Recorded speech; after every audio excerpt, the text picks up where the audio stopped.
बिस्मिल्लाहिर्रहमानिर्रहीम। अस्सलामु अलैकुम वरहमतुल्लाहि वबरकातुहू।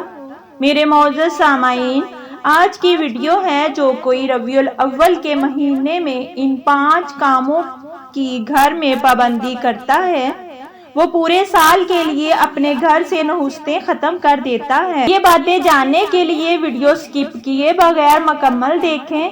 अगर आप मेरे चैनल पर नए हैं तो चैनल को सब्सक्राइब कर लें, बेल के बटन को दबाएं ताकि आइंदा आने वाली वीडियो का नोटिफिकेशन आप तक पहुंचता रहे।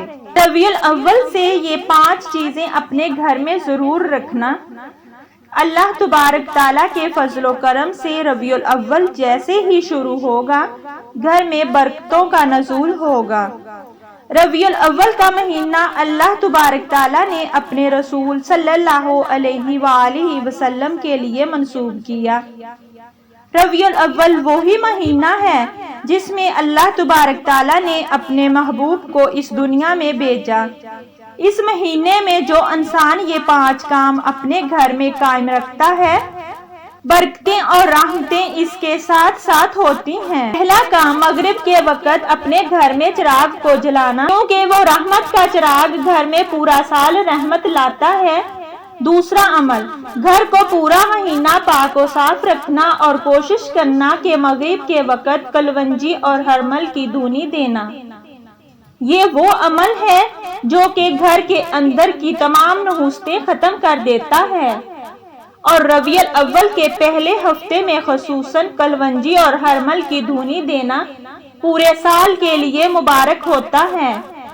तीसरा अमल, घर में औरतों से प्यार करना, उनसे इज्जत से बात करना। ये वो अमल है जो मर्द के रिज़्क में इजाफा करता है। चौथा अमल, पाक और साफ लिबास पहनना, खसूसन बावजू होकर सोना। ये वो अमल है जो इंसान के मर्तबे और इज्जत को बढ़ाता है। पांचवा अमल, कान को मीठा रखना और मोहब्बत के साथ लोगों से बात करना। मेरे मौजूद सामाईन, जो इंसान रबीउल अव्वल के महीने में ये 5 काम घर में करता है तो खुशहाली और बरकतें उसके साथ साथ होती हैं। जो पसंद आए तो लाइक, कमेंट और शेयर करें। जज़ाकल्लाहु खैर।